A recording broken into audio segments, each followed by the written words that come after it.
What a fake do.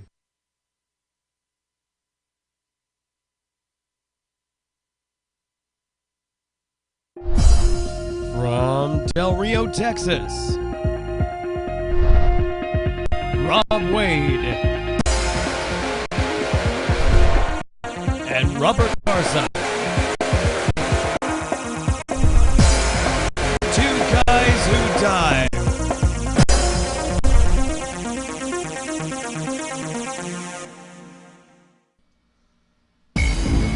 This episode of Two Guys Who Dive, recorded Saturday, 19 May 2012. Episode 16, How Low Can You Go?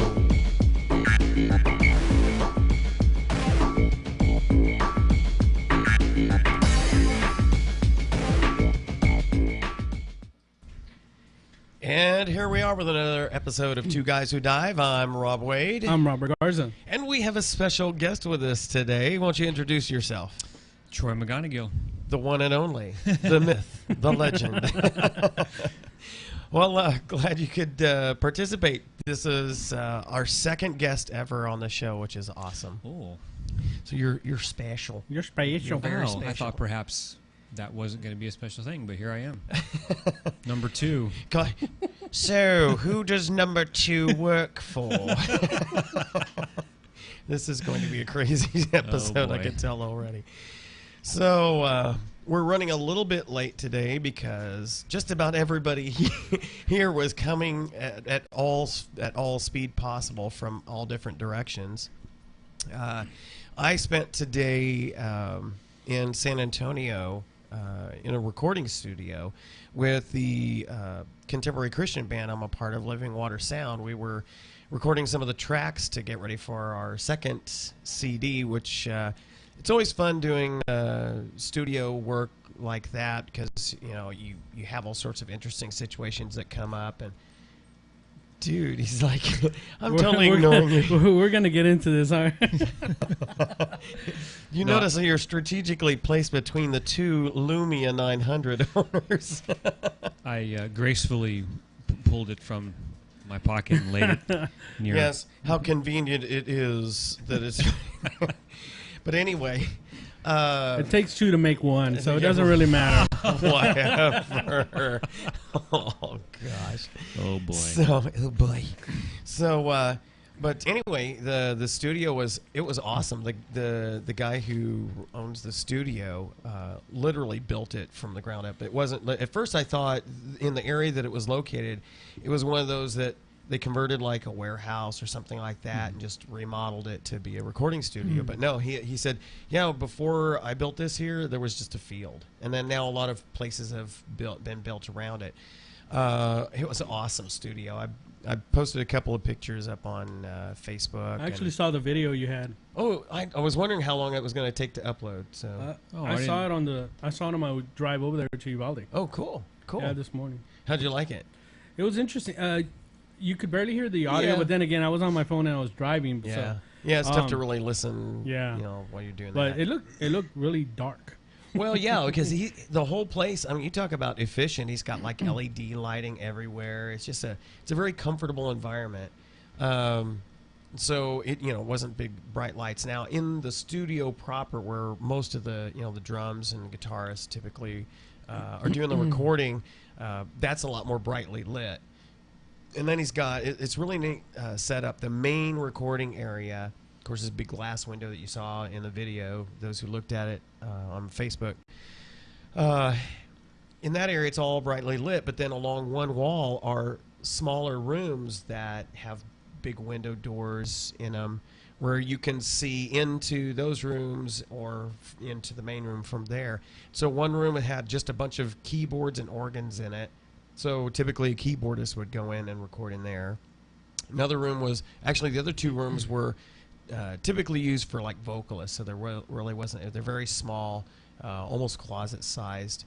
But the lead of our band, Rich Morneau, he actually used one of those too, because he was playing as acoustic for the recordings and singing basically what we call a rough track or a scratch track, just to keep us together on stuff, because he does most of the lead vocals. And so we had our drummer, our bass guitarist, and our lead guitarist were all in the main area, and then they set my keyboard up in the area that you saw in the video, right there in the actual control room, which was kind of neat. So I was listening. Everybody else was on headphones. I was just listening to the near field monitors that they use in the recording console. So it was really neat. They had one whole wall that was nothing but, I mean, literally, the wall was nothing but various gear, processors, compressors, filters, router. It was just amazing. I was like, I don't know, and I'm pretty savvy when it comes to sound equipment, etc., but I didn't have a clue what half that stuff was on there. But it was a really well laid out studio. Talk about taking care of you. They had food ready for us when we came in there, and sodas and water and stuff like that. They have a break room with a pool table and everything. So if different members of the band are working on specific pieces, you don't have to just sit there and be bored while they're going over and over certain tracks or doing overdubs. You can go in and eat and relax. They had a little kitchenette and dining table and everything. I mean, it was awesome setup. So we had a good time. We got 5 tracks done of the 6 we originally planned. Wow. Is the gentleman that built this and owned, is he like a middle-aged guy or Yeah, he's probably my age, maybe a little bit younger. Oh, well, that would be middle-aged then. Yeah, that's right. Good call. Good call. So he was really young and spry, as a matter of fact. But and how long has it been there? He indicate? I want to say like 13 years or something like that. So he's been there a little while. while. He's been a while. But it was just a fantastic studio. So, we've got, of course, more tracks to do. Rich is planning probably anywhere from 8 to 12 tracks he wants to do on this CD. So wow. Right now we have probably another, including the one that we didn't get to today because we ran out of time. We probably have another 3 songs that we need to polish up to get ready. And then he's got some other ones that he wants to kind of try on us and see what we can do with. So, and these are all originals. Yeah, all original stuff. And are they mostly written and composed by Rich, or is there a collaboration? Yeah. On the first CD that I wasn't a part of the band at the time, he did have some collaboration with, I think, his brother, and then also Chaplain Workman, who used to be the bass chaplain out at the bass. Awesome guitarist. I mean, he can play all sorts of string instruments, and one of the things was kind of his signature piece was a mandolin.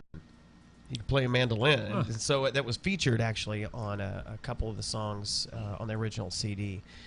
Interestingly, of course, we got almost an entirely different lineup from the original group that Rich recorded the first CD with. I think the bass guitarist is the only other person who was original. And so when we do some of the songs from that first CD, they sound very different from the original. It's kind of like the difference you hear in classic Van Halen songs that when Sammy Hagar was with the group that they did from back when David Lee Roth was the lead singer. They have a different feel to them, different sound to them, because Sammy Hagar sings completely differently than David Lee Roth. Speaking of which, I heard that tour is being cut short. The reunion tour with David Lee Roth singing. Unfortunately, you have 2 incredibly self-absorbed people on the stage together, David Lee Roth and Eddie Van Halen. Yeah, big egos. Yeah, of course, huge. I think probably Eddie is somewhat humbled because isn't he a cancer survivor? I don't think that's made much difference. Oh, really? Yeah. That's sad. That's sad. I think I'd be humbled a little bit. Wow, dodged a bullet there. Yeah. Speaking of cancer, last night I was actually participating in a Relay for Life. That's what was going on at the school because, I was, of course, we were all meeting at Dark 30 this morning to head to San Antonio, and I was like, why are all the lights on at the stadium? And I saw all these cars there, and I was like, what is going on? So it was nice. The event usually is, for some reason, when I've been doing it in the past, it seems like there was more crowd back then, and now it's gotten kind of toned down a little bit. It used to run for 24 hours. Now it's only running for 12 hours, so it's from 6 to 6. What's up with that? I don't really know. I don't know if they're doing it for reasons like Reasons unknown. You know, I'd be lying to you if I gave you one because I really don't know. Yeah, don't be lying. This is a family show. Yeah, I don't want to lie. You know, I don't want to encourage people, but don't lead me on. if I wanted to do that, we'd be talking Windows phones now. I'm sorry, I had to go there. No, really, you're gonna pay for that. You started it. The gauntlet's been thrown. I'm surrounded by 2 Windows guys. But no, really, truly, I really don't know why they cut it short. But it used to run for 24 hours, and it was really cool. They had a lot of events going, and I left there. It was almost 1 o'clock in the morning. I had to go. My wife stayed there behind, and she stayed until I think it was 1 or 2. I was already asleep. In the morning or this afternoon? No, in the morning. Okay. How late did it run today? It ran until 6 o'clock in the morning exactly. Oh, so they were just finishing up as I was right, because I had to get up at 5 to go back to the stadium this morning and start help to tear down the tent and the canopy and pick up all the ice chests and stuff. And there was still quite a few people there. Wow, that's amazing. I mean, that's a pretty good thing. Actually, great segue or a great tie-in. Living Water Sound has played a couple of times at the Relay for Life. Yeah, I was kind of like, I heard a band starting to play, and I was like, is that Rob? Because I couldn't make it to the stage. I suspect probably somebody contacted Rich to ask if we were available, but of course, since we were going to be in the recording studio, we wouldn't have been able to participate. But it's always fun to be part of that because it's a great effort, a great cause. I'm just kind of disappointed they cut it down to 12 hours. Yeah, they cut it down to 12, and then it was when I was leaving. I want to say it was 12. When I was leaving, they had just barely started to do Zumba out in the middle of the field. Oh, and I was thinking, well, how many people are going to get up there? That place was packed. I just saw a mob of crowd, and they were mostly guys watching the girls, right? No, actually, there was guys, girls. There was everybody there. I was surprised. Because Zumba's like hula. Yeah, on steroids. As in hoop? Hula. Hula hoop. Yeah, but it was a good turnout. I hope that the money goes to a good cause. Somebody was telling me that apparently, I don't know how true this is, but they only have until 2025 to find a cure. Is that what? Something like that.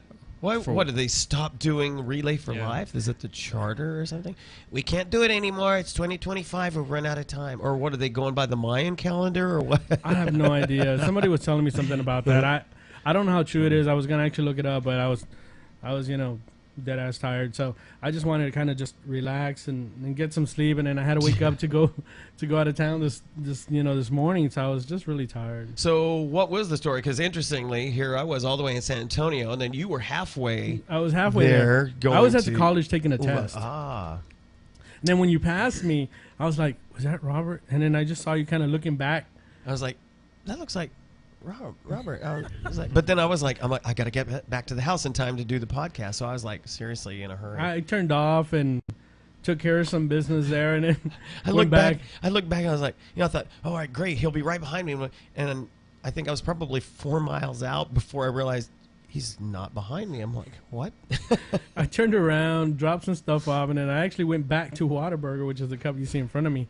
Went back and got something to eat, and then turned all and I'm still here just a few only minutes late. Because we had some technical difficulties with the network here to make sure we could get the podcast out. So I'm like, wait a minute, you stopped to eat. I skipped dinner just so I could get back here That's early dedication. What kind of technical difficulties were you all having? Had nothing to do with the Windows phone. No, actually had to do with the wireless router. Oh, okay. It wasn't functioning correctly. I mean, it was the wired portion was working good, but for some reason the Wi-Fi part, and it's like one of the newer high-end Cisco Wi-Fi. So I was like, what? So we must have had a brownout or something at some point. We needed a reboot. Yeah, so when in doubt, reboot. That's right. Yeah. Unplug it, plug it back in. Well, since you do like the Apple products, you would have been impressed with the monitor I saw in the video. Yeah, I saw it. That was connected to a Mac I didn't ask him which model, but he said it had 8 dual processors on it. Wow. I know that Apple sells a lot of they sell a lot of equipment for recording. Yep. And they're real good at that and some multimedia stuff that they do. Because a lot of studios use the Pro Tools. Right. So they excel at that. They got really good stuff. But they do. Somebody was telling me that some DJs are using a Microsoft product. It's for like DJing and dubbing. That it's like high end stuff and it's real good. I read something about that. I'm trying to remember now because I was gonna look up some more details on it because it kind of. I'm not a DJ, right? And I didn't sleep at a Holiday Inn Express last night. But it intrigued me as far as, okay, well, that's a direction I never thought that they would go with that stuff. Yeah, they were doing it something with the DJs, and when they have the dual turntable stuff, they have it like up on a laptop or an iPad or whatever they want to use, and they just kind of touch things and it'll manipulate the machine. You got to be careful with that because you get in trouble. Yes. But anyway, So you were in Uvalde taking a test. Was this for your law enforcement type stuff, or? Yes. Oh, okay, cool. Yeah. How do you think you did, or did you find out no, right then and there? I won't find out for about 4 weeks. I hate that. Like, don't leave me hanging. I think I did all right. I'll just like I said, I said a prayer going into the building, right? And I said one right after the building coming out. So I said a prayer for every answer I gave. I did, and I'm kind of leaving it in God's hands. If It's at His will, Is it for like additional certification or just continuing education? No, it's additional. It's an additional certification. The continuing education that we must go through as a law enforcement officer is the state of Texas requires that we have 40 hours mandated every 2 years, which is within the training cycle. Most of those courses are available online free for us. There's a few that we must attend an actual classroom environment, but those classes are offered, plenty of times throughout the year, so we can just pop in. And so it's not bad. Like I said, most of them are available online, through a website, through Sam Houston University, I think it is, that's pretty good. Okay, since I noticed that, if anybody who watches the show hasn't noticed that you have your thing is you wear a different hat. I wear a different hat. What is... Usually they're pretty easy to figure out, but what is the one you're wearing now? This one actually... Or can you share in polite company? No, I actually will. Okay. It actually is an H and a K. It stands for H and K, Heckler and Koch. And they're a gun manufacturer from Germany. Cool. They are the actual makers of the famous MP5. Why is it famous? Because all the terrorists and tactical people use it. Oh, okay. Awesome. They make a bunch of machine guns. Kind of made a real popular during the World War II. They made a lot of the submachine guns that the Germans used to on us and stuff like that. So it's kind of... So obviously they're still manufacturing weapons. Yes, very, very much. That's cool. Awesome. Mm-hmm. So... They make an awesome sniper rifle that I wish I could get, but unfortunately to import it into the U.S. is going to take 20 G's. It's called the PSG-1. A lot of video games use them. I was gonna say I think I've seen that in Modern Warfare 3. Yeah, the PSG-1. It's an actual sniper rifle. It's made by them, Heckler and Koch, and it's $20,000. It's interesting. Wow. We know about firearms mostly from video games. Which you and I used to be seriously heavy into video games. Mm-hmm. Till it started to take over our lives, and we had to put the brakes on that. Our wives were becoming video game widows.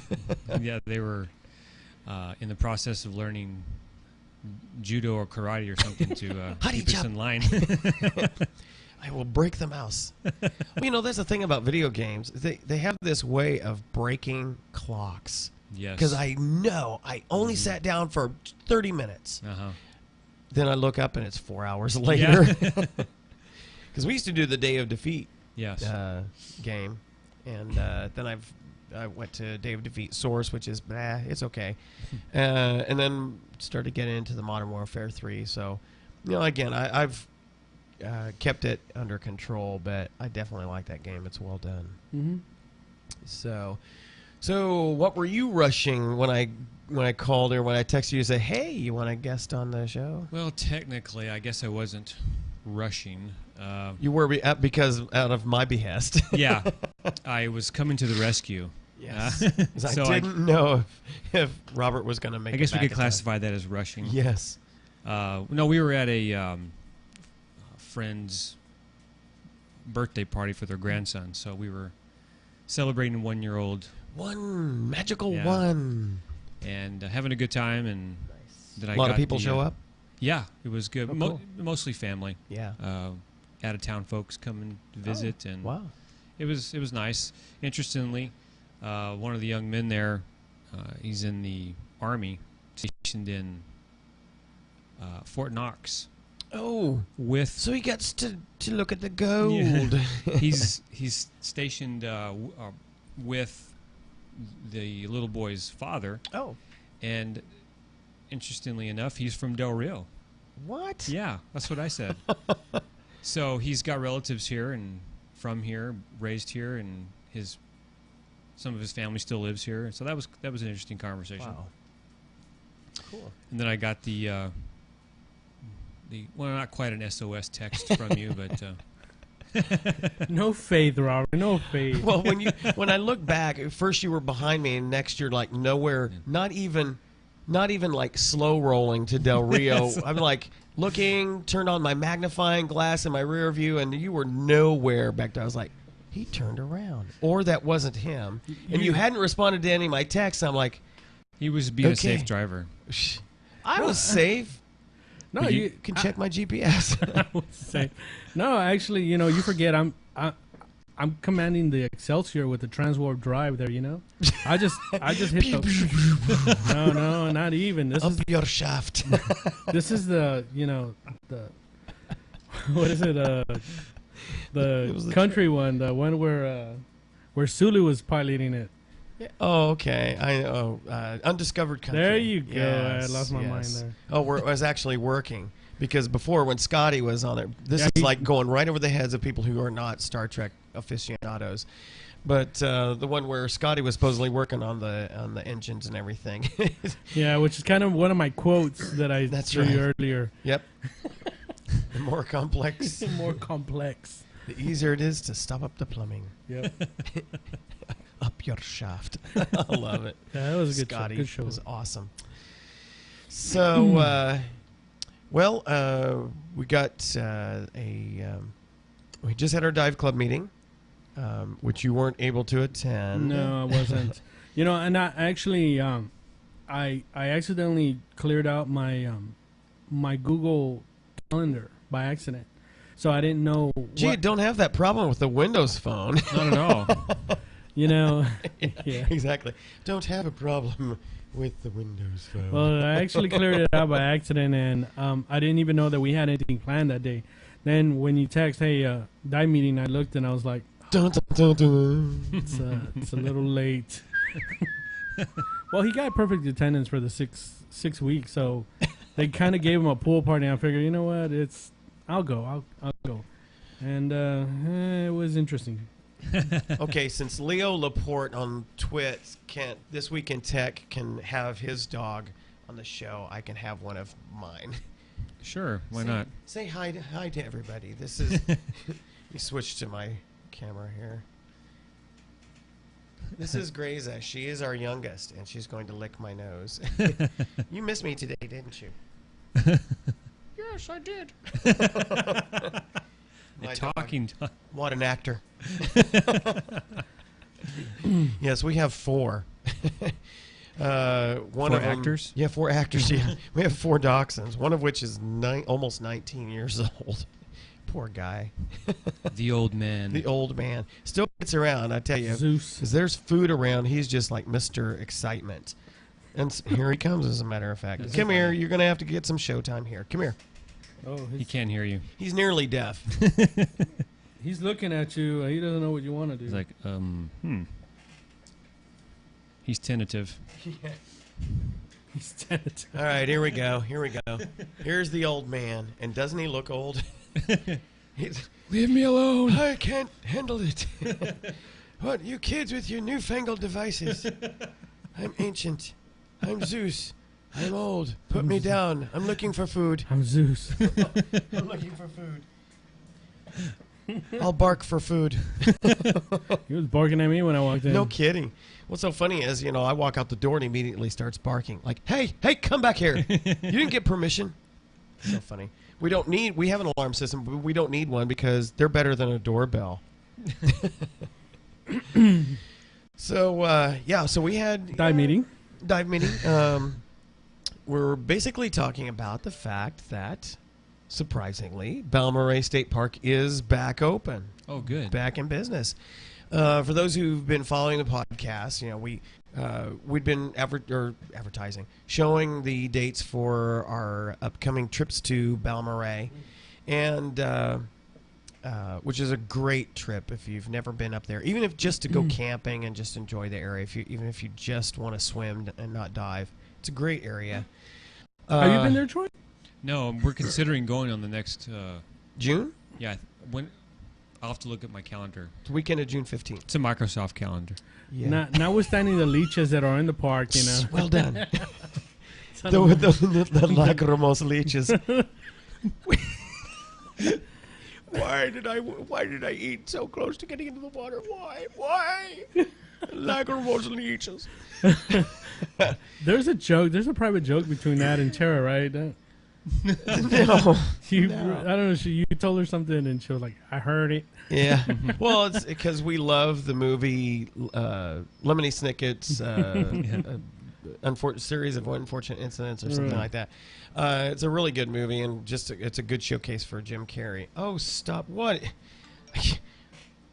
I'm getting complaints from one of the other dogs saying, "I want equal time." This is our next to our youngest. This is Ronan. Oh, good grief. Oops, wrong picture. Here we go. Yeah. Say hi. Hello. Wunderbar. Better than the old dog chow. Oh, my dogs. I love them. So anyway, yeah, it's a great movie, and he plays all these different characters, and he does different voices, too, and I love doing voices, if you couldn't already tell that. But where were we? Balmorhea, yes. Yeah. Those who've been following the podcast, we talked about how originally we had plans for April and May to go up. We were trying to kind of schedule one for every month. That way, people who couldn't go to one could maybe go to another. It's just fun going with a group of people. But just as we were calling in to set up the dates, I go to the website because you can do some of your reservations online, some of them you can't.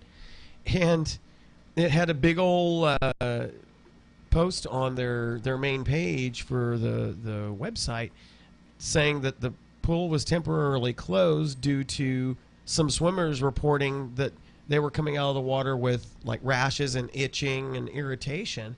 So they were they were closing the pool while they sent water samples off to get tested and check out, see if there's any an invasive species that had somehow gotten into it, because it's spring fed, natural spring, and came back nothing at all. I mean, so they still put the disclaimer. So if you go to the website for Balmorhea State Park, you'll see that they have a disclaimer, and they talk about that they've tested it, nothing has shown up. But because they don't know what was going on, and this occurred with multiple people, they have to put a disclaimer out there. Right. But, of course, we dive with wetsuits, so, hey, we don't care. The only thing itching will be my face or my feet. So. Yeah, that's Yeah. right. Well, it's like diving with jellyfish. No big deal. No big deal. It's all good. No There's big little deal. tiny freshwater jellyfish, which there is such a thing. But so anyway, the park is back open. So Good. our matter of fact, I think I'll throw up the dates. Yeah, I was going to ask for that. I had those. Here we go, conveniently displayed for you. So we have Balmorhea State Park trips 15 through 16 June. Actually, that whole weekend. Typically, what most people do will go up on a Friday and spend the night there. If you get there early enough, you can kind of set up to do a a dusk dive. the dust dive. Doesn't quite. It's not quite dark enough to be a night dive. You know, I get scared because one time Dominic was like, "Well, you know, what are they gonna do? We're in the water. Let's just stay here." I'm like, "They're gonna lock the gate. That's what's gonna happen." Right. I mean, and those fences are tall. They are. You know, it's gonna be tough. You know, tossing a tank over to you. Try to do that. Oh, that's just impossible. So, what do you mean? They closed the dive area, or At 10 o'clock. Yeah. really? Yeah. Because it is a pool area. I mean, they've got it. It's got like a little. It's got little showers and just like a public pool. Okay. So you're, if you are camping there, you're camping outside of the area that can be closed. Okay. Yes. But you know, they let you in. It's all gated. It's all concrete walkway around. One part of it's kind of U-shaped. So one part of it is a concrete bottom. So and it's shallow. So the little kids can go there. Okay. But then you literally can and they've got a little mini buoy line across there. So you can literally just swim right out of the quote unquote pool area to the spring area. Okay. It's all one thing. It drops off and Yeah. it's really nice, It is real great. clear. It is awesome. But you do need a wetsuit to dive comfortably. You could do it in a shorty, like a 3 mil. Yeah. But after a few hours, and I say hours because it's so shallow and you breathe like Robert does. You know, a tank will last you, 72 hours. Slight exaggeration. So after being in the water that long, it tends to get a little chilly. I come out very pruny. I look much older after. If only I would have middle-aged. had a camera that day when he was just staring, looking at the clouds. It looks so. I think Tara actually has some pictures of that. I'll have to find those and put those up maybe next week. But I was so disgusted. I'll tell this story after we get done talking about the dates here. So, weekend of 15 through 17 June. So we usually go up a Friday, try and get a dive in the evening, do the barbecue thing, dive all day Saturday and eat and relax and all that stuff. And then for those who can hang around for Sunday, I think checkout's at 11, something like that. So get a couple of morning dives in and take a leisurely drive back.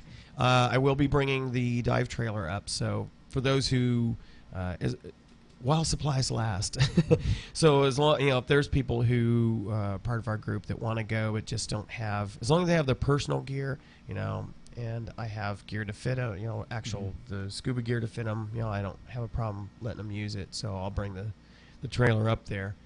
So 15 through 16 June, to include 17 June if you stay Sunday, 13 through 14 July, and then 17 through 18 August. And we could do ones later because the pool it's spring fed, so it's 74 degrees, 74, 76 degrees year round, so it's awesome. Having dove in the spring here in January, when was it? February. It was February. February. It was February. Yeah. It was kind of chilly out, but the pool itself was nice. It was nice. Didn't want to get out. I didn't want to get out. It felt like I was in a hot tub. Hot tub. Hot tub. We drove in our Subaru. A Saturday Night Live reference. Obscure Saturday Night Live reference. And for those who are interested in taking a scuba class, the next one I have coming up is 28th of June through 1st of July. Then after that, 26th through 29 July, and then 23 through 26 August. I do have somebody that came to the dive club meeting. He's been to a couple of them. Steve. He's been to a couple of them. Steve. Scuba Steve? No. No. Steve Zazu. I need to watch that movie again. He was at the last meeting we had at the Wings and Rings. Oh, okay. Yeah. He's wanting to take his advanced course. Ooh, So that's awesome. I will do those on if I have interest. So, and I think Dominic was still wanting to do the advance. We got to talk to him. I got a text from him. He's very discouraged right now. I told him the fish don't care. Yeah, I know, but apparently his wetsuit does. So Stretching the truth a bit, huh? yeah, just a bit. So It's okay. But I don't know if he's planning on diving this season or not. That's silly not to dive just because. Get a wetsuit and just dive. But I'll let him know that you may tentatively have one scheduled. So see if he wants to do it. It's better if I have at least 2 people because you do the complex navigation. So let him know, and that way I can work out a date for that with him and Steve, and we can get that knocked out. Cool. That way. Here's the thing about taking the advanced course. Troy's ready to take the advance. We got to get him back. I got to get back in the water. Yeah. Because you went through my class. How long ago was it? It's been 2 years. 2 years, so we definitely need to get you back in the water. Yeah. Balmorhea would be a good opportunity. I mean, we could still jump in the pool and do that between now and I'm then. looking at probably July. Probably be really more feasible for me. Okay. In the meantime, we could still get you in on a weekend out here. I'd like to, maybe go to the lake if it's visibility. If there's water left. One more question about the camping facilities Yeah. there. Is there fees involved to do that? Yeah, it depends on where you're going because San Solomon Springs, Balmorhea State Park has cabins that run anywhere from, I think they're now at like $45 to $75 depending on what's the amenities are, because some of them are like 2 big bedrooms, and then another one is like 1 big bedroom but it's got a full kitchen in it, that kind of thing. So you've got those, and then the campsites are like $12 or something like that. Okay. So you can do, and the neat thing about the campsites are you can either do the RV thing or the trailer or just the tents or the pop-up or whatever you got. Do they have bathrooms outside for you use? Or are you restricted only to like the inside part where the showers and everything are? I want to say there are bathrooms, but I'm trying to think of where I saw them. They've got to have them. The times have gone, I've not seen any outdoor bathrooms. I don't know. Or maybe I just have not paid attention. We've typically had the cabins. Right. Which are nice. I mean, they're no frills. They are typically, divers will appreciate them because there's usually a rolling rack you can hang your gear to dry out and outside, stuff like that. Yeah, it's neat. So, it's like $12 a day or something like that. So it's really cheap. This is a pretty attractive place for a lot of divers to go. Oh, yeah. Usually when we go up in the main season, you will find dive clubs from all over the state. And it's definitely from that part of the state you'll see them up there. It's really nice when they're, I don't want to knock anybody, but a lot of times they they use the area for training. So it's like anything else. When you're first training, people tend to slam up on the, they'll smack up on the ground and stir up. Visibility will be bad sometimes, like really bad. Which is why you want to if you can get a dive in Friday afternoon, it's great. Yeah, Friday afternoon or early Saturday morning before they hit the water, because after around noon, it's crazy. Yeah. So the visibility gets. So I'm assuming there's not a strong current through there then. Not really at all. Not really at all. Because most of the water is fed through springs that literally come up from the bottom. So you'll find all these little spots where it's kind of sandy bottom. Bubbling. You see little sand floating. Okay. It's kind of neat. Show up with some bread in a little bag, and the fish will love it. Oh, yeah. Really? Although what's so neat is they're so used to divers coming down there with, dog food and other scraps for them to eat. If you snap your fingers in the water, they will all come around you. Wow. It's great. It's hilarious. Like, wow, they're trained. Wow. Trained fish. Here, fishy, fishy, fishy. Not the piranha. Not the piranha. But, we say the visibility gets bad, but bad for Balmorhea is 20, 30 feet. But if you've got nothing but good divers there, visibility is you could see from because it's the main diving area is L-shaped till you get to the concrete area, so you can almost see from one end of it to the other, to the L point. And what's the depth? 20 feet, 21 if you dig a hole. If you move a few rocks. Yeah. Now what's neat is depending on the time of the year, of course, the big attraction there is it's all natural bottom. The fish, there's a lot of fish that are about this size. A lot of, I call them midget catfish because they're only about this long. Really just little snubby things. But depending on the time of the year, you get the ducks that show up. And it is great when you're... the diving ducks? Yes. It is a trip when you're just cruising along, all of a sudden, pew, you see one of the ducks come in and they're like nuzzling into the natural bottom, all the foliage. They're looking for crawfish. Wow. So they're like doing this number. Well, that's cool. And then they come up back to the top and they're... And in relation to where we're at, Del Rio, how far? What is the... about a 4-hour drive. 4 hour the way drive. we go. Because Okay. we go up Highway 90 to the cutoff, taking you up to you go up to Sanderson, then Okay. head up to Fort Stockton. Okay. Perfect place to get some food. If you're bringing like your own camping gear and you need to load up ice and snacks and food, stuff like that, that's a perfect place there because there's right on the drag that you come into before you get onto Highway I-10. Yeah, I-10, yeah. You got a grocery store right there, and you can load up and then jump on 10, another 40 minutes on 10 headed west, and you take the Toya Vale exit, and that's just another 10 or 15 minutes, and you go through Toya Vale proper. And if you can't stay in the park, you can stay at the Las Alps hotel. What is it called? The Soho Flojo or something like Yeah, the Oso Flojo. Oso Oso. It's Oso Flojo. Oso Flojo. That's English for lazy bear. It's Spanish for lazy Oh, there bear. you go. That's what I meant. It's Spanish for lazy bear. But I always call it the Las Alps because it's just like, what is it? Each of those bungalows has got a name. Yeah. Uh, And it's a nice hotel. It's a little pricey, but Yeah. we've had to stay there when we couldn't get one of the cabins or something. But so it's a 4-hour drive, nice area, and if you're going to be there for the full weekend, it's not a bad idea if you got the time to just head on that back road, go right through the canyon area to Fort Davis. Mm-hmm. We went one time and ate at one of the little restaurants there. It was more like a house type of deal, but it's cute, quaint little town. And they've got the observatory there, so you can go there and look at the stars.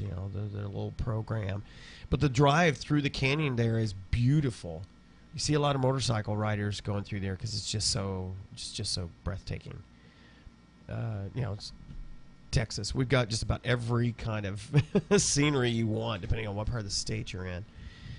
But beautiful area. So that's a mountainous area over there. As much as you can call Yeah. Fort Davis Mountains Yeah. mountains. I mean, Texas doesn't. That's the one thing that we have. We have everything's big in Texas except for mountains. They have inferiority complex. we got canyons, though. Yeah, we do have those. We tend to dive in them, Yeah, we do. which is a great segue for the next segment. Yep. All right. I've got some video from a. Let me cue it up here. Hopefully it won't be too loud. There we go. This is a dive I did with a couple other diving friends that I have last year in Castle Canyon, which this area that you see right here is probably above the water right now because the lake has been dropping so much. We had an issue where they were, of course, early on to the year, this whole part of the state was really hit with drought conditions. We just weren't getting the rain. They decided, there's a nice size catfish here. They started letting a lot more water out of the dam to feed irrigation farmers downstream, to help Falcon Lake, which is downstream, etc. And they were opening up one of the lower gates that they normally don't open. And what typically happens with something that's under pressure in elements like the water, the wide temperature swings for that long a time, and you haven't used it for a while, it's probably not going to function to perfection. And they couldn't close it. So it was like tons of water was just pouring out. Wow. And so the lake was just, we didn't have nearly as much water feeding into the lake as it was going out. So they finally brought in a SEAL team we're technical divers to get down there, and they finally got the thing closed off. Wow. But I was talking to, at the dive club meeting, I was talking to Jeff, who was one of my students and is now a technical diver or he's working on his technical diving with the Park Service. and he said that they're still going to be letting another 20 feet out. Wow. I'm like, that's huge. It's a significant amount of It water. is. So a lot of it'll be really easy to find Castle Canyon now. When we were diving here, you had to basically know the GPS coordinates to get to the wall area. But What time frame is this video? this was, we were wearing full wetsuit, so this had to be earlier in the year. This was probably the April time frame of last year. Of last year. Yeah. 2011. Yeah, so the water was still pretty cold. Actually, the water is still chilly now because we just have not. I mean, we've had some 100-degree or close to 100-degree weather days, but not very many, Mm-hmm. and not enough to consistently to get the lake heated up. Well, has it been, from your experiences, is May usually when it starts to warm up, or is it usually, what's the... Mid-June around sometimes. Well, but usually we've already started to have enough hot weather that at least to your first thermal, it's decent, and you could keep it shallow and be in a shorty in May. But because I've taught classes that early, but this year the thermal, I mean, it's chilly, 65 degrees the last dive I did out there. Wow. Yeah, it was 70. It was 72 at the surface, and then as soon as I hit about 30 feet, I could feel the thermal, and I was wishing I had my 7 mil full. I was wearing a 5 mil full, which is typically what we use in spring water, but I was kind of wishing I had my 7 mil full on at that point. Well, you're a little more Sensitive. Yes, to I am. cold temperatures. Yes, I am. I do not like cold. But let's see if I can fast forward a bit here. That's so funny because you're from a cold region. And I moved away from that as quickly as I possibly could. Where I am from a hot region, and I'm preferring the cold. Cold. Yeah. I prefer cold weather. Don't get me wrong, I love the summer months, but I just love cold, rainy, wet weather. Yeah. That's only good when we do like a night dive or something, and it's very light rain. We come up on the surface, and it's just so What cold. about like a summer rain? Yes. Yeah, you're not talking about... No, I'm talking about winter. Oh, he's talking You're about crazy. winter. You're not No, I'm talking talking about winter. No. Wait a minute, you like that as far as the outside? Yeah, no, I don't mean Yeah, not diving in it. I diving. mean Oh. just being. Yeah, cold. Okay, you're certifiable. just existing. Of course, you have an iPhone, so. Well, Well, so I'm- is Troy. I'm with him on the cold part, the iPhone. No. It's nice. The cold of the iPhone. Both. But as you can see on the video here, what I like about diving on and Castle Canyon is because it's pretty sheer rock wall. There's at this point I think I was close to 60 or 70 feet. I mean, it's just basically straight drop, and there's lots of little cavelets you can go into and look at. Nothing really, at least that I've run across, that is so deep or that you need cave diving certification. Because I'm very leery about suggesting anybody enter a cave if they haven't got the training. But the caves or indentations. You know what I was thinking? Since the water's so low now, I wonder if we were to make a dive on the abyss. I wonder Oh, that's a we good could go question. deeper. That's a good question because we've not gone to the bottom of that. No, we pushed the limit. I pushed the limit on there. and Yeah, it was still still have dropping. plenty below. That's right. Is this the same area that you and Mark took me on for my first dive? I remember I think it was, as a matter of diving fact. next to all those Yeah. short cliffs. Yes. And some, Yeah, when the lake was down before. yeah, Yeah, that was a long time ago. that was my first dive with a t-shirt and Yeah. shorts on, and Chilly, went to 55 feet. chilly. It was good. You look down here, it's like pitch black. Yeah. I remember you breaking your light out that time Yeah. on that first dive that we were on. But it's just a lot of fun. A lot of fun. I remember diving there. It was cold.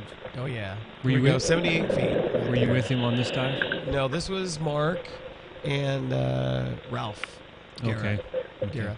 You know, he keeps coming up to me and say, "Hey, let me know when you want to dive." The thing is, at the very time that I want to, it's when we're doing something because he's he does contractor Yeah. building stuff. So, but this is to me, this is one of my favorite places to dive in the lake. But you need a boat to get there. Mhm. So, but Jeff did tell me that they're just about ready to make the decision to open diving on the old Devil's River Dam. Really? Yeah.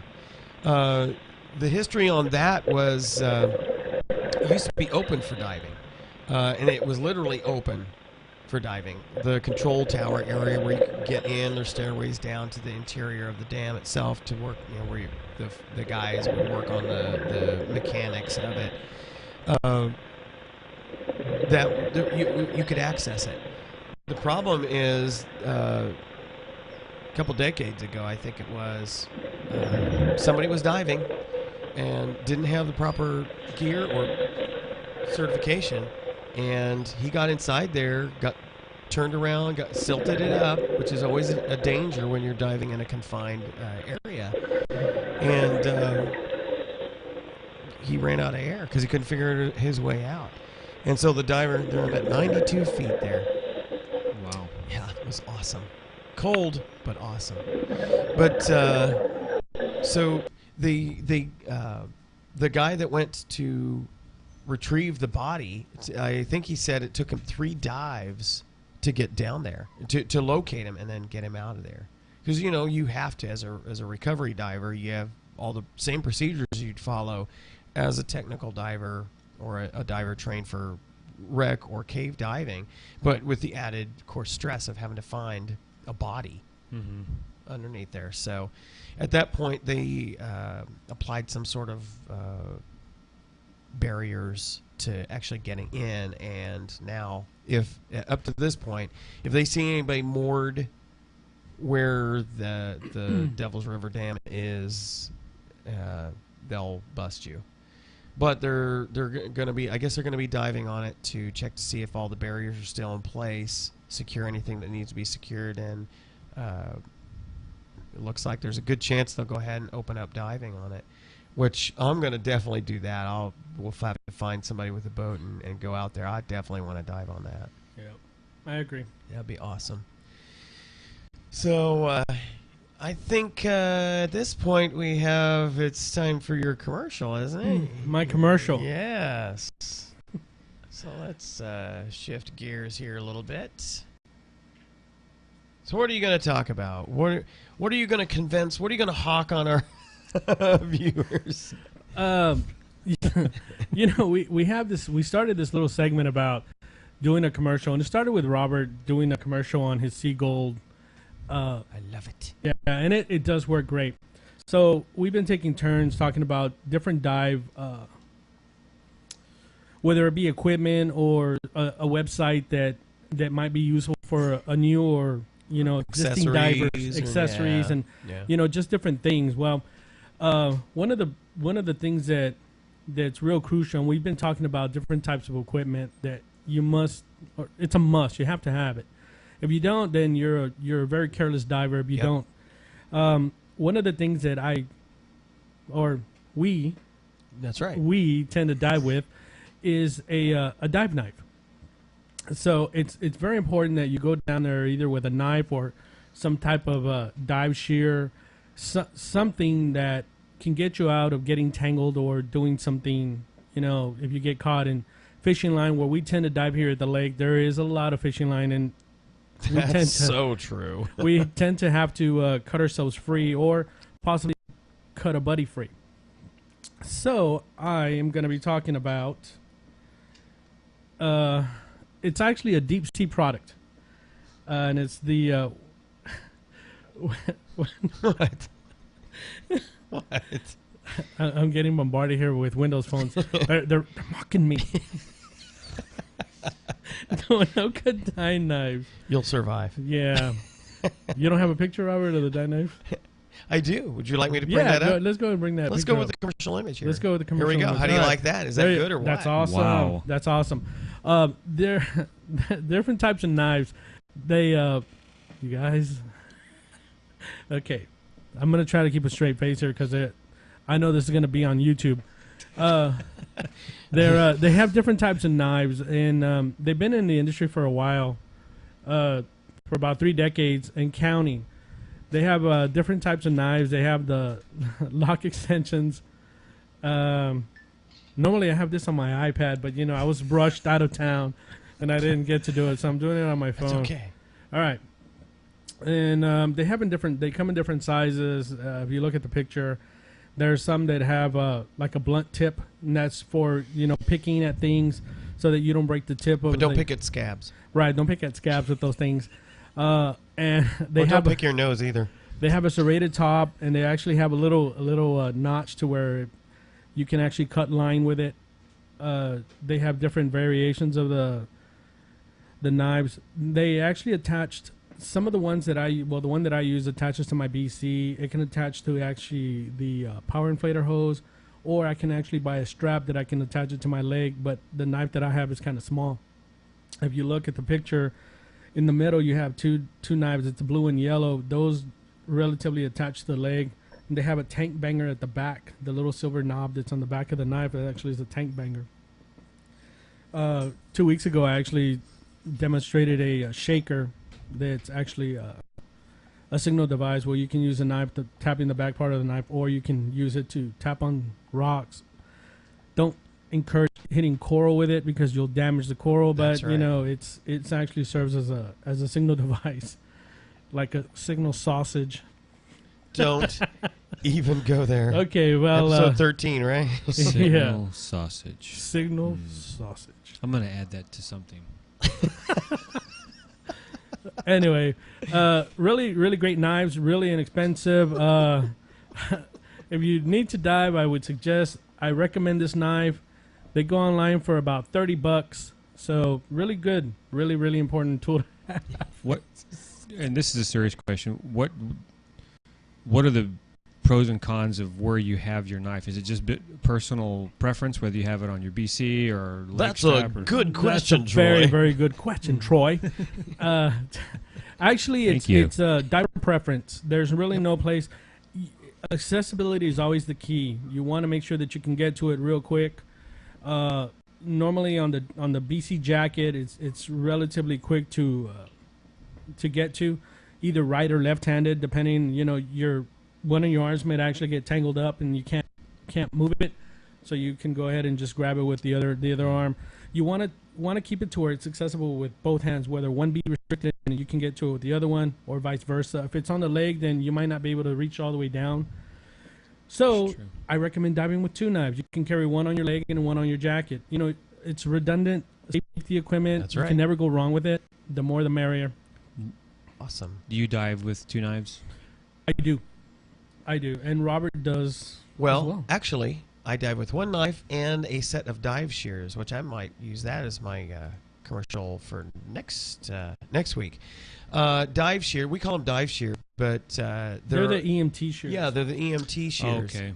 Yeah, those things can cut. I mean, they're designed to be able to cut through seatbelt. Mm-hmm. So that's how tough they are, because they have really good. They're really small, but they have great leverage. And they're lightweight. Very lightweight. So the neat thing is about dive shears or EMT shears is when you buy those from a dive shop or online, they typically have with their own little pouch or sheath.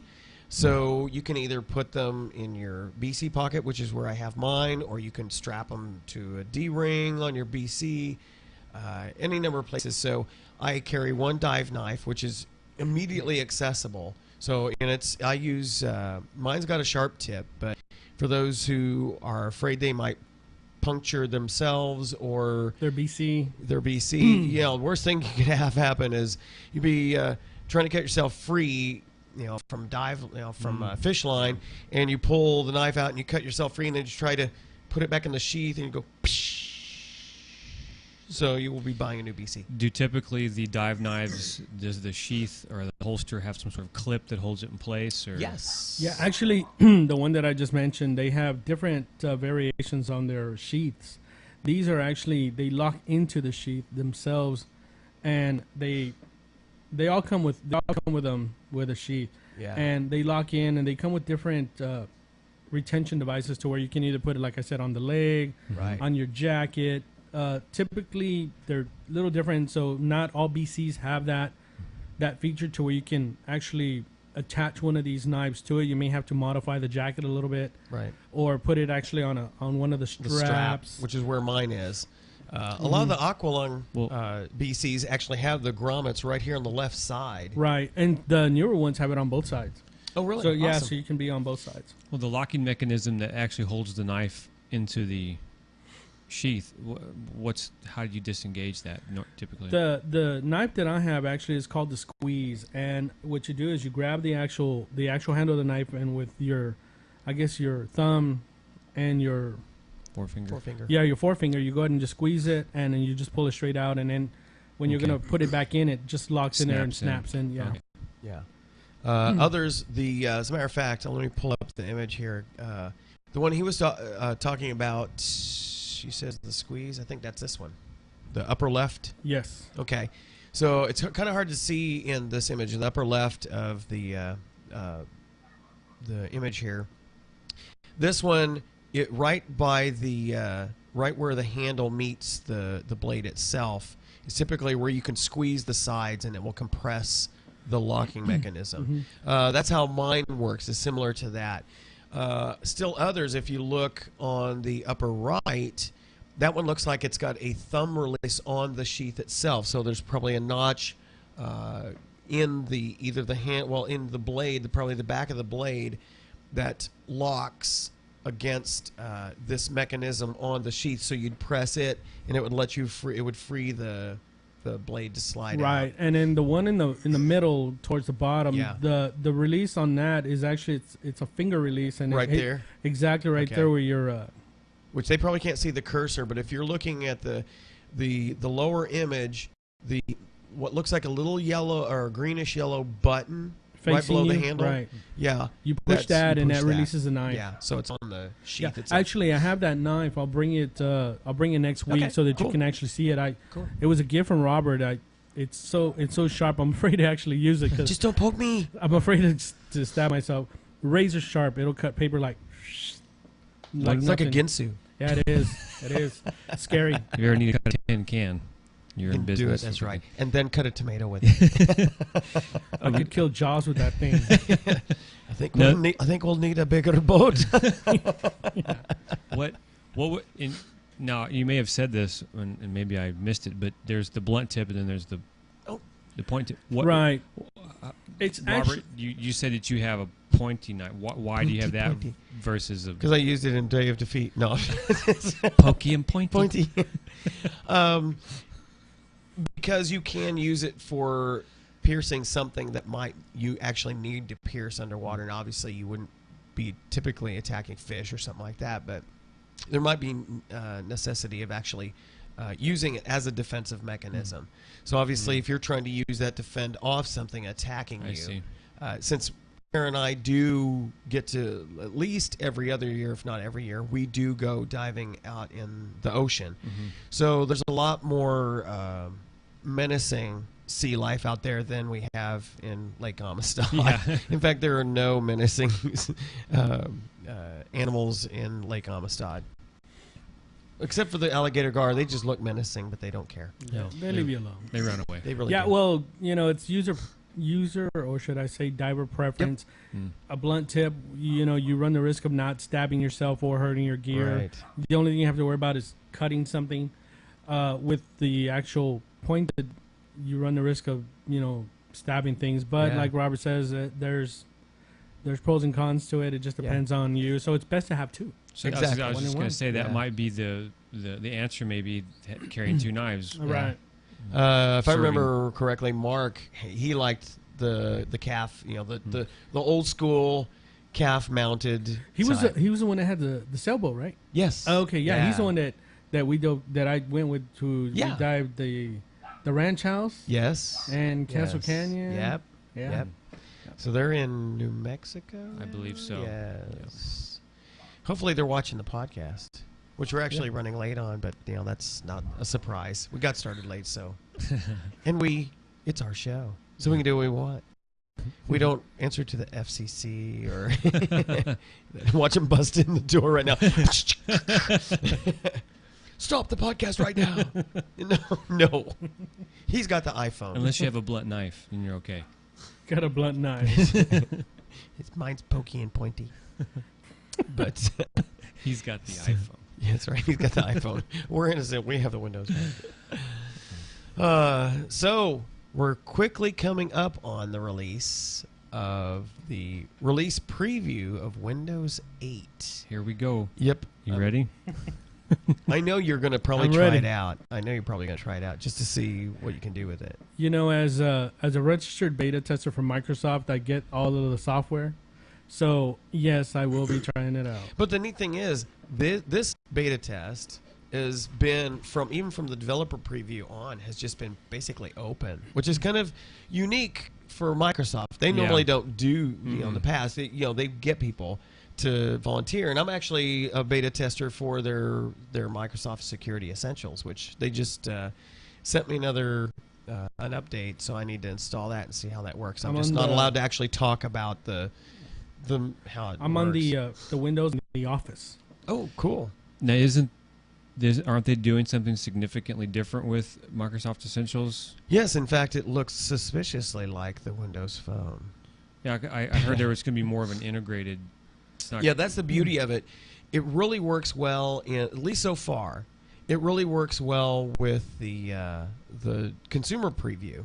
Mm-hmm. There wasn't really much to it in the developer preview, but with the consumer preview, it's actually pretty good. The updates work nice. Yeah, I gotta hand it to Microsoft. Their idea of doing what they're wanting to do is make one operating system integrate with everything. Yeah. Mm-hmm. Be able to pick that up. It's like you're on your desktop, Yeah. and if you pick up one of the up and new coming Windows tablets, it's gonna be like you're on your phone. It's just gonna be a supersized version of it. They're going on a great Quest. yeah. If they can get there. I just hope that they Yeah. pull it off. Yeah, that's going to be the challenge, because this is, for those who have used either the developer preview, which was really, really limited in what it could do, or the consumer preview, it's a dramatic departure. A lot of the business type folks, which really that's where Microsoft's main customer base has been traditionally. So this is really a shifting of gears to move towards a consumer-oriented or focused concept. It's going to be a tough sell, especially if you alienate your business customers. I think that they're going to pull it off. It might be a little. There's going to be some Rocky hiccups. start. Yeah, it's like everything else. When they first pull out a new operating system, Yep. there's problems. I mean, let's face Yeah. it. But once they lock that down and they do get over that obstacle, they get a great product. It was like they messed up when they went to Vista. All right. Yeah. all right, that's just a It was mistake. like ME and Vista. Ugh. Yeah, but they nailed it with Windows XP. Yeah, And and then- Windows 7. Yeah, and then now Windows 7 is great. So now they're changing everything to these live tiles and everything else, and I think it's going to be great.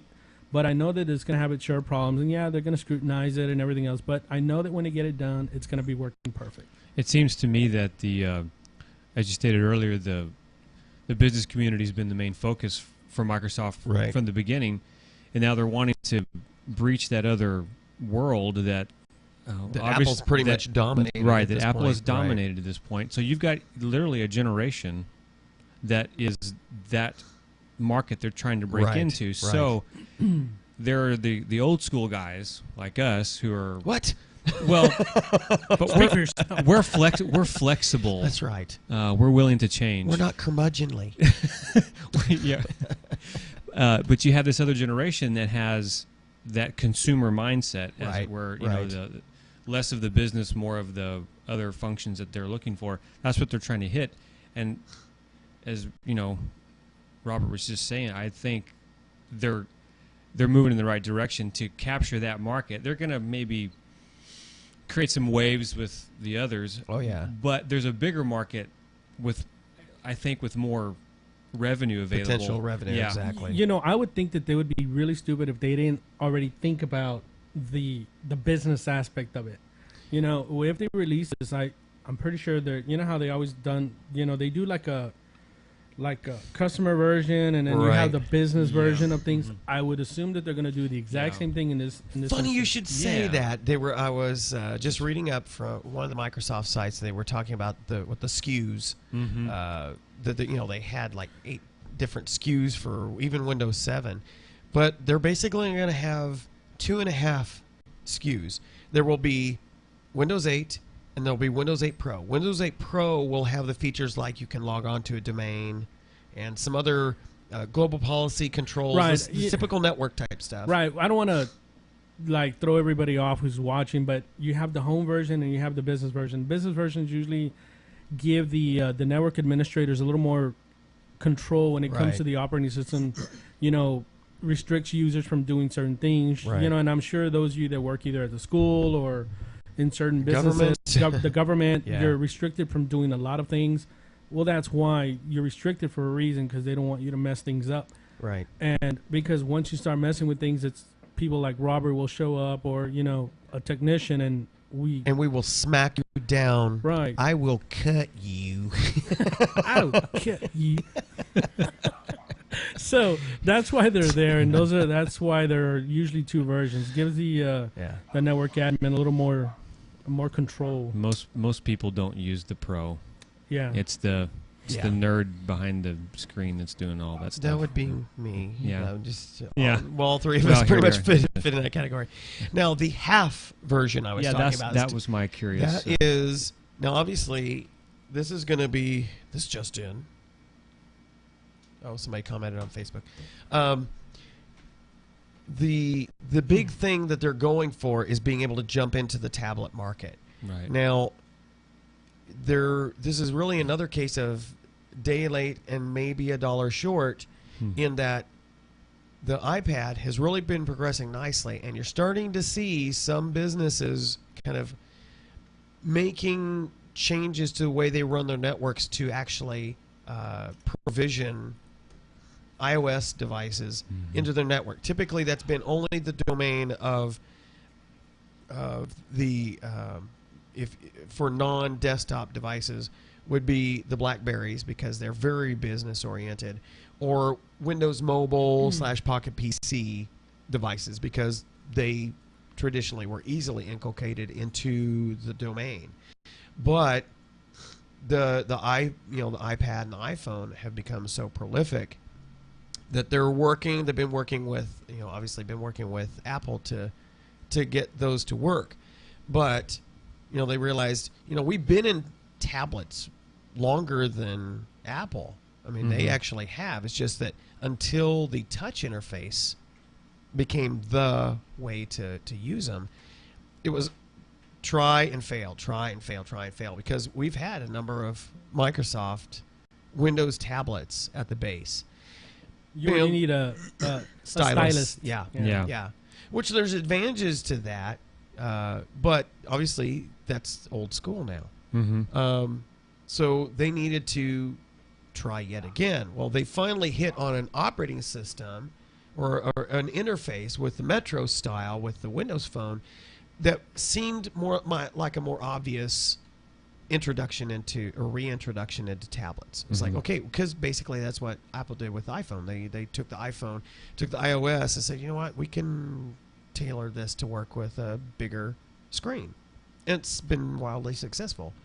So Microsoft said, we can do that too. The challenge for them, of course, is the challenge for them now is to quickly jump this in. So what's going to create some confusion, I think, for folks is there's going to be 2 types of tablets you can get. There will be the Intel or equivalent based tablets, which will have they'll function just like your desktop. The primary hook will be the Metro interface, the live tiles, etc. But you will also be able to access the desktop, just like you can if you were to download and install the consumer preview. You can flip back and forth, so all of your legacy apps will run Just anything that runs on Windows 7 now will run on Windows 8. No problem. If somebody's written a Metro interface version of it, then of course it will have... IE is a perfect example. IE 10 on Windows Consumer Preview has a Metro version and a desktop version. They virtually don't share anything. So you can't like have favorites on one and pull them up on the other. It almost treats it like two different computers. But you could still, anything that you want on the desktop, you can still access on Windows Consumer Preview. And so the Intel-based Windows tablets will have that same capacity. The Windows on an ARM tablet, which is a type of processor that actually is found in a lot of devices, but it really was probably found most popularity in the older Windows Pocket PC and Windows mobile devices. Those were all ARM processors, which are very, very low energy use and very fast. They were good processors, but until now, there's not been a full-blown operating system to go on them. So you will now see what they call the WinRT. Originally, they were calling it WOA, Windows on ARM. But I guess people laughed at that and they're like, we need to come up with something else. So they called it WinRT, Windows Runtime or Real Time, something like that. Real time. So which is the core. It's now the kernel of Windows 8 anyway. So now what you're going to see is in first week of June or second week of June, we will see the introduction of Windows Phone 8. We will see the Windows release preview downloadable by everybody. And you'll probably start to see at least the first demos or trials of Windows 8 on ARM. On a tablet. On a tablet. You know, one of the things that I think is going to be real attractive is the upgrade version of it. It's they're going to sell it for $8. Did you see 15. that? 15. Yeah, 15. Well, the way that's going to work, because I was reading up on that too. If you buy a Windows 7 machine now, or at least with probably after June, when they actually announce, if you buy a Windows 7 machine or a Windows 7 tablet, they're supposed to be including a $15 upgrade. So once the actual Windows 8 is released, it's gone gold and it's released, $15 and you can upgrade. Now what they haven't shared, and which I'm anxious to hear, is for the rest of us slugs out here, what's going to be that upgrade cost? Okay, yeah. So it wouldn't apply to like my Windows 7. No. I hope that they cut us some slack because the $200 price tag, you know, it's a little steep. And I think that's where they've gotten scrutinized in the past, where Apple, you know, when they release their like Leopard or whatever, you can buy it for $10. $10, you know, and it's the full version. It's not like it's whatever, you know. And I think that's where they kind of get a lot of people with that. But, you know, nonetheless, I'm sure that they're going to... I'm looking forward to seeing how it's going to interact on my laptop. I do have a Dell laptop. So I do use it a lot. I really like the Windows 7. So yeah, I've been really pleased with it. I've never... You know, I know you joke about the BSOD, the blue screen of death, but I have yet to get a blue screen of death on my Windows 7 machine. I have not seen it. I got one. I actually got one. Did you really? Yeah, but you know what it was? It's a user. No, it's an app. It's actually one of it's a Dell laptop, and they integrated that's something. the problem. It's a Dell. No, well they have a lot of their own stuff. So what they integrated was a Dell backup. Oh, okay. Yeah. Yeah, and well, I downloaded an update, and there's some problems with that. They don't like each other. Update at your own risk. Yeah, so all I did was just I uninstalled the backup and problem solved. No problem. Yeah. Yeah, that's the one thing that I fear. The Dell data backup, that's what it's called. Yeah. The one thing I fear with all the new machines coming out with Windows 8 is the bloatware that companies put on it. You buy an HP or Dell, and they throw all this extra software. You know what?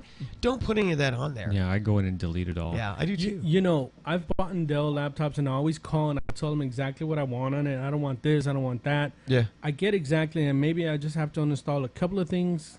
But aside from that, but when you get like an HP, like at a Walmart, oh God, Yeah. Oh yeah. Forget. They got these little partnerships that they got to Yeah. try and hook you with everything. Norton and Yeah. Oh, that's the first thing I removed. yeah. My advice to you folks out there: when you get, if you've whatever machine you have, Windows-based machine, get rid of Norton, get rid of McAfee, get rid of all that stuff. Install Microsoft Security Essentials. If you want it free, if you want free antivirus and anti-Trojan and protection, it works. Stop. Trojan will give you protection. It sure will. Stop. You're so fired. but Actually, I like McAfee. McAfee, their internet security, but you have to buy it. you know that guy's separate. the guy McAfee is under investigation for like child porn or something like that. Aren't they Ouch. all? Really? But the McAfee security system, the internet security system, works pretty good. I used to be a pro Norton, but then all of a sudden it just would slow my machine Oh yeah, it just down. kills your performance. But I love Microsoft Security Essentials. I had flipped from Norton to McAfee, and it was even still. I was like, it was a pain to keep it configured, especially working with servers and everything. And so I decided to give the second version of Microsoft Security Essentials a try, and it installed very simply, very easily. It was easy to configure for whatever you need it to do, and it works without a ton of overhead. And I've had a number of other people in the business, like Leo Laporte, talk very, very, very favorably about that. So if you're not going to get, there's some antivirus that you pay for that he champions. It's actually very good, and it doesn't have the overhead that some of these others have. But if you're not going to go for something like that, and you just want the free stuff, man, you just can't go wrong with Microsoft Security Essentials. Hackers and identity thefts love it. Right. They just grab your stuff. No, no.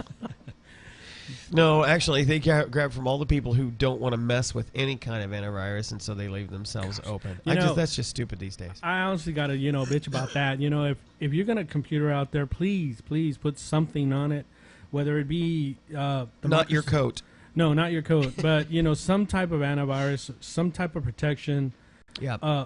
Please, because it happened to me. You're endangering your friends. Yeah, it actually happened to me. Friends don't let friends use a computer without antivirus. Did I tell you that horror story that I had, where they hacked my bank account? What? Yeah, Ouch. yeah. It was 2 years ago, right after the income tax time. Oh. Yep, $4,000 gone, Oh. like that. They maxed out my debit card in Quebec. It was in Canada. Quebec in Canada. In 24 hours, they spent all Take of my off. money. Oh, beauty. It took 3 months for the bank get to fixed? finally. Yeah. Did they catch him? No, they didn't catch them. they just but restored they're you. in Canada. But actually, And we know how Canadians are. Yeah. they were using. Sheesh. You know what I did though? My bank was actually able to locate a number that was being charged on to the account. They were actually calling somebody's house from a payphone. Oh, gosh. So what I did was I called the number. Oh, no. I called the number. They actually answered, and I go, "Yeah, who is this?" And they actually told me their name. I can't remember, but I did. Was give it to, in French? No, it was in French. Because Quebec is French. They speak French. They went ahead and I did give it to the authorities, and they were going to look into it. The bank was going to have their people look into it. So I honestly don't know what happened. I got my money back because my account was insured. Thank God. Right. The charges were all not from me, and what they actually had done was As far as we know. right. Well, no, it wasn't me. What they had done is they actually created a credit card with my number and everything on it. Wow. So these charges were done swiped. So the first thing they said was, "Do you have your card?" I was like, "Yeah, I do. It's right here." I gave it to the bank teller, and they were like, "Okay." So then they were like, "Have you gone anywhere?" I said, the last time I used it was A Friday. quick trip to Quebec. I don't Yeah, know. I flew last night. I used it bought a here. maple leaf shirt. I used it in Don Marcelino's, and bought a taco, at 8:00 in the evening, and then I flew to Quebec. Yeah. That night and came back. Celine Dion. Yeah, there you She's from. Yeah. go. Maybe She's she from hacked Quebec. my card. Quebec. What's her husband's name? Chuck. Emile No. or something like that. We could look that up. Chuck. We have. It's Louis, isn't it? Is it Louis? He's a hose head. He Oh is. gosh, I don't know. He's an older gentleman. He is. He was a cradle robber. He was her Cradle. producer, and she. Oh yeah.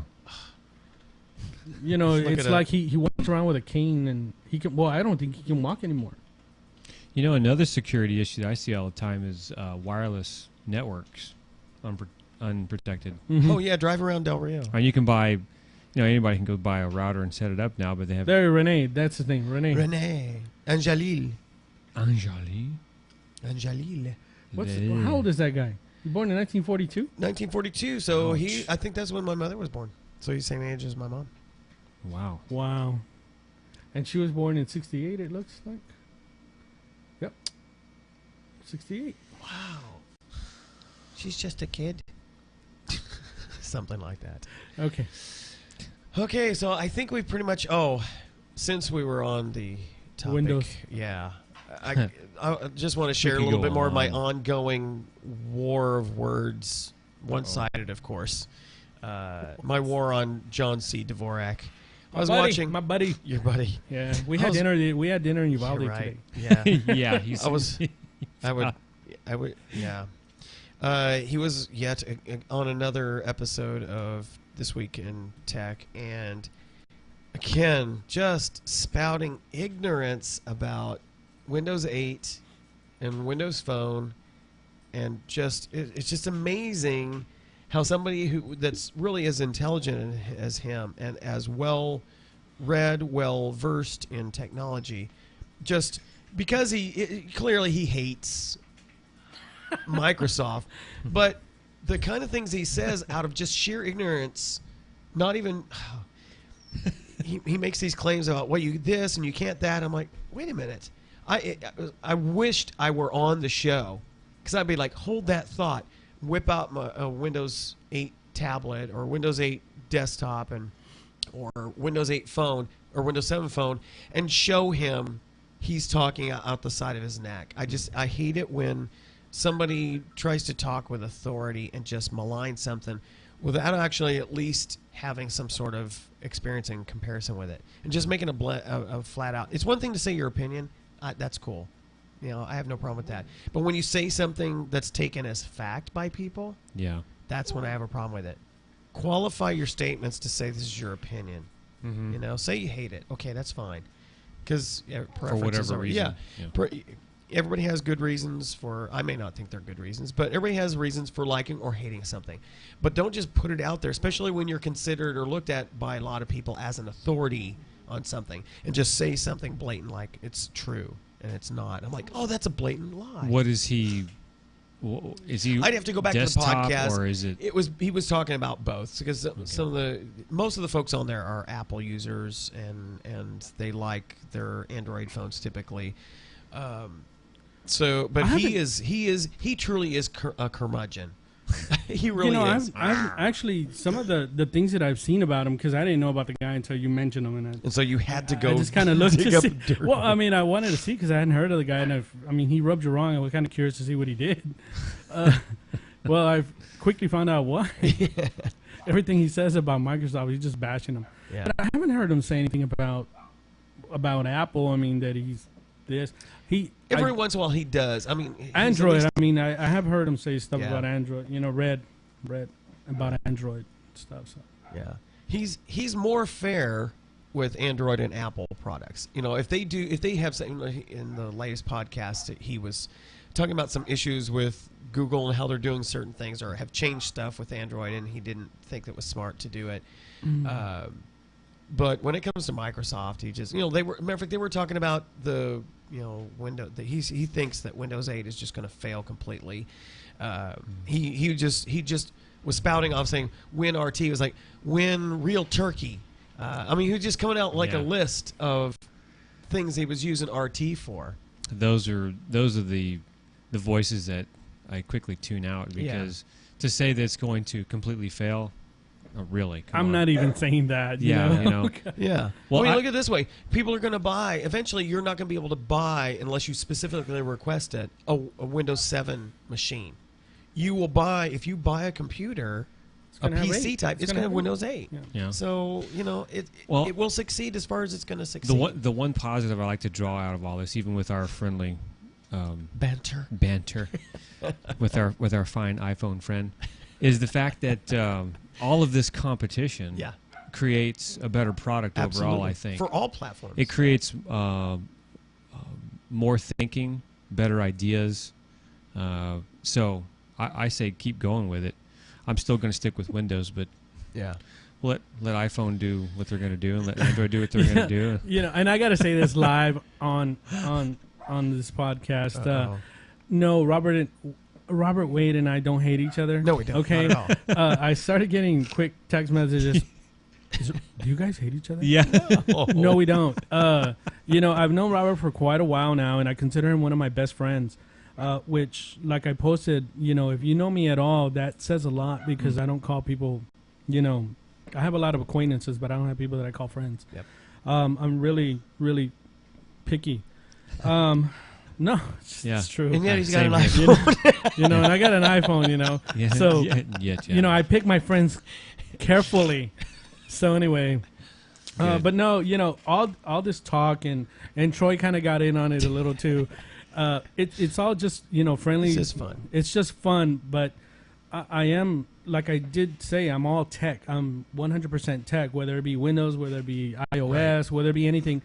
And we agree on the same thing. It's if it works for you, Right. Yeah. great, and Exactly. and that's all that matters. It Mhm. doesn't really care. And like Robert just said, if you're gonna buy a PC, unless it's a Mac, it's gonna have Windows. It's gonna be a Windows machine, and Yeah, that's right. just how it is. Be okay with it. Yeah. Yeah, Just, you know. just learn it. Yeah. There's going to be things you like. There's going to be things you don't like.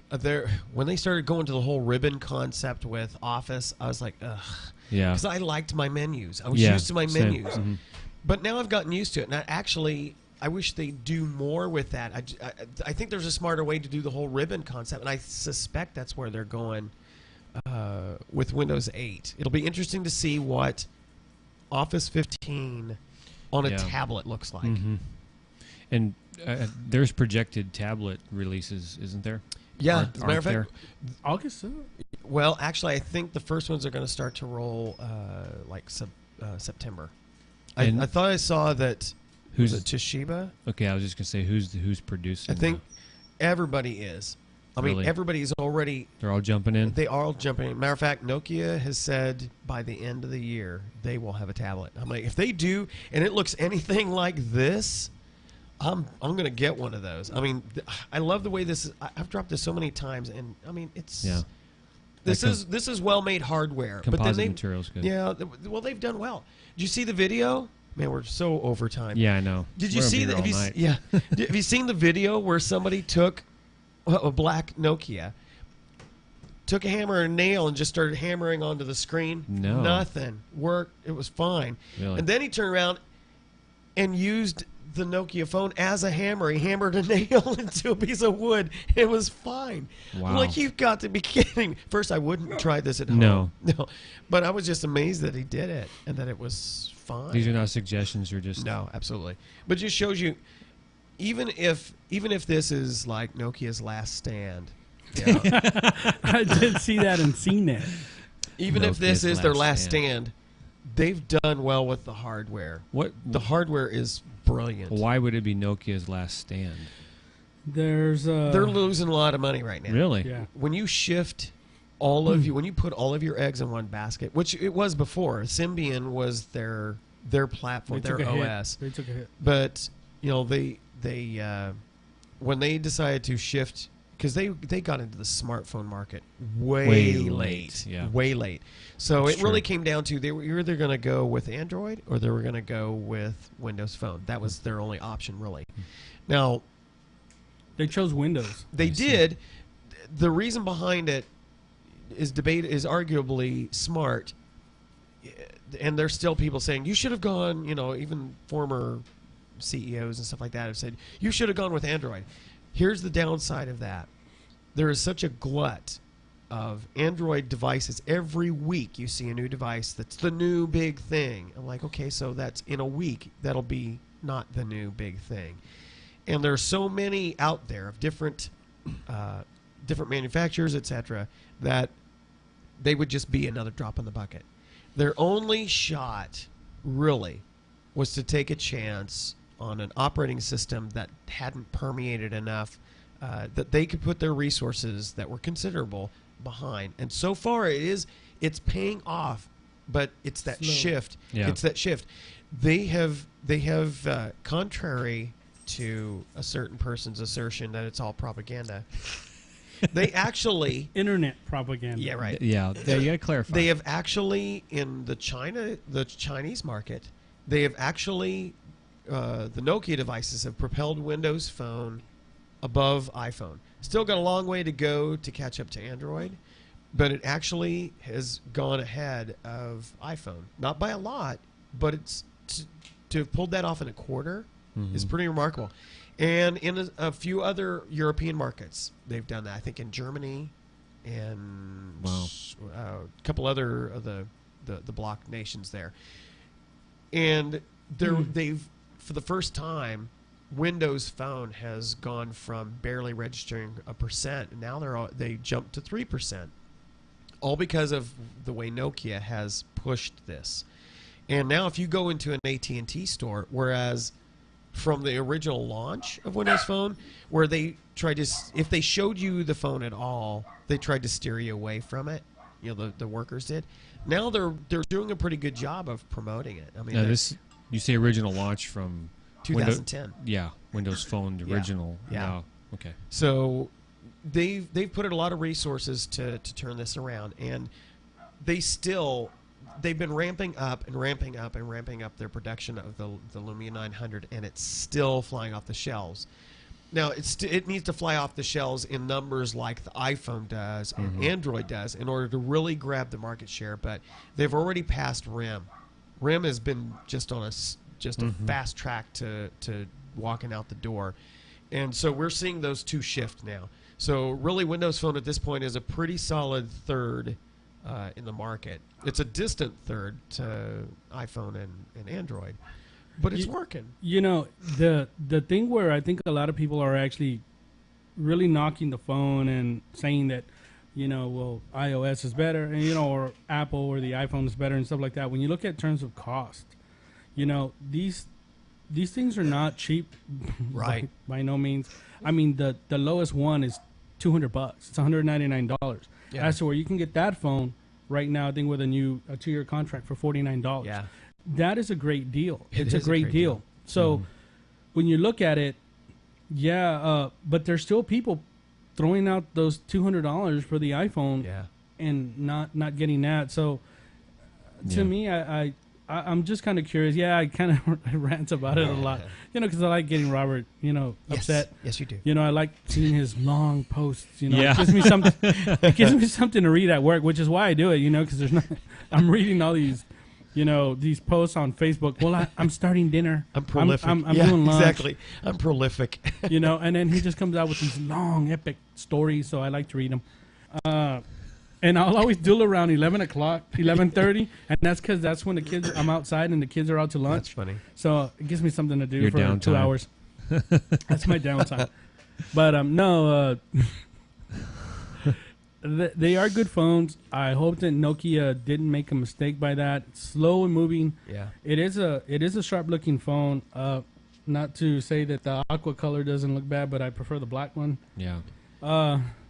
Well, now they have the white one, and they're hinting there's a magenta one. If there's a purple one, throw it out there because that'd no be kidding. That's awesome. But they are sharp looking phones. I do like them, and I've said that before. One time, I logged on to the Titan one, and I was really that's impressed. a gorgeous phone too. Yeah, I was really impressed. The only thing I don't like is why they don't allow you the expansion on memory, like to put an SD card in it. That's the only thing I don't like. Windows Phone 8. If they were to put an expansion, Windows Phone 8. and I've told you, I was like, I don't know if I'd buy it, but if they gave it to me, I would use it. Yeah. You know, Windows but- Phone 8, since it's going to be based on the same thing the desktop is on. All of the peripherals will be supported, so you'll be able to, it'll really come down to whether or not the manufacturers will do it. And since Samsung likes to recycle their designs from Android to Windows Phone, if you look, almost all of the Windows phones that Samsung makes, they're basically just a retooled version of the Android phone. The Focus S is basically the Galaxy 2S. The 2S. It's basically that without the expandable memory, etc. So, but all of that stuff's going to be supported. Is going to be supported in Windows Phone 8. So it'll be interesting to see what those look like. I'm sure they're going to see those in at least. Here's the preview of that at this June event. That's going to be interesting. That's going to be a very busy month. It's only getting better. Right. Across the because across everybody's the board. driving, everybody's improving. Right. So it's not getting. They're not going backwards by any means. The latest version of iOS, implemented some features that were successful in the Windows Phone. You know, like the being able to take a picture from the lock screen, which was something they couldn't do before. And Android has done the same thing. If you look at some of their features now, they look suspiciously like Live Tiles. So everybody's kind of borrowing from each other, and that's a good thing because there will be common features that then it just comes down to whatever differentiation makes it for you. For me, whether or not I was going to upgrade to the iPhone 4S, you know, I have the iPhone 4. I didn't want to pay the extra money just for Siri. Yeah. So what I want to do is I'm going to wait, and if the 5 comes out, I hope it's substantially different. They get away from these little icons. Or, Oh yeah. you know, The and sea of icons. Yeah, do something different. I hope they do. If they don't, I foresee some problems. You know, I think that a lot of people are going to want to go to more, you know, more fancy, more flashy type. Or to the widgets that Yeah, Android you know, has. exactly. You know, more either like Android or Right. even the Windows Phone. So I'm going to wait to see if it comes out. If it doesn't, by that time my contract will be up, and maybe, I don't know, maybe I'll just jump ship. I don't know. We'll see which. I would just definitely at least watch what's going on with the Windows Phone 8 to see what those. June will be the date. That'll be where we start seeing the window, the doors open. I know for a fact I'm going to be downloading the release preview the day it's available. Because if that's going to give me any indication of what Windows Phone 8 is going to look like, man, I'm going to be excited. Either the doors are going to open or the floor is going to slip up from underneath. Exactly. Something's going to happen. They won't. Yeah, exactly. I was like, well, there's the trap door. But so wow, we've gone almost 2 hours with this. We should never all three get together again. Maybe we should. On a special 2-hour episode. Yeah. Special 2 On a hours. special blossom. Troy McGonagill. Special blossom. Oh man. All right. Well, if there are no other topics of conversation, I'm sure we could think of many. yeah, I'm but, sure we could. I told you, you were like, "What am I going to talk about?" Yeah. Oh, there's never a shortage of topics. This is true. Well, Troy's wife just posted something on Facebook. Yeah, I was going to go look It's a at it. heart. It's a heart. It's a heart. She hearts us. Well, something about the new cute guy. I Oh, guess she's no. referring to. Did you take a picture? Somebody took. how I would- think Robert took a picture. Oh, did you post something on Yes, Facebook? I did. Because I can very quickly from my Windows phone. I can paste Oh, there you are. instantly. You're in the background. Oh, I can paste. I can post instantly from my Windows phone to Facebook. There you are. smoked by Windows Phone. But it wouldn't let me. You know what? One of the features they added with the Mango update to Windows Phone was that as you're posting a picture to Facebook, it will try to identify all the faces on it. Yeah. It'll actually frame a little thing saying Who is this? who's this, Yeah. and you can right there you can tag the person before you actually send it up. Yeah. But it would. I guess because there was just enough glare from the angle that I had the picture of you that it couldn't detect your face enough. Ah. I uploaded a picture too. But I tagged you. Oh, did you? Yes, I did. Yeah, I uploaded a picture too. Did you Because I tag can- me? I think so. Check it out. Check out. Oh no, let me go in here because it'll be bigger.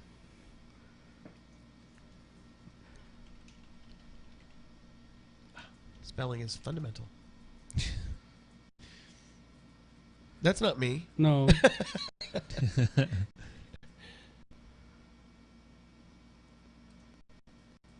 There you go. That is not me. You're evil. You're evil. Let's have lunch, Robert. No. You're just evil. Okay. So, well, that completes a very long episode of Yes. of our podcast.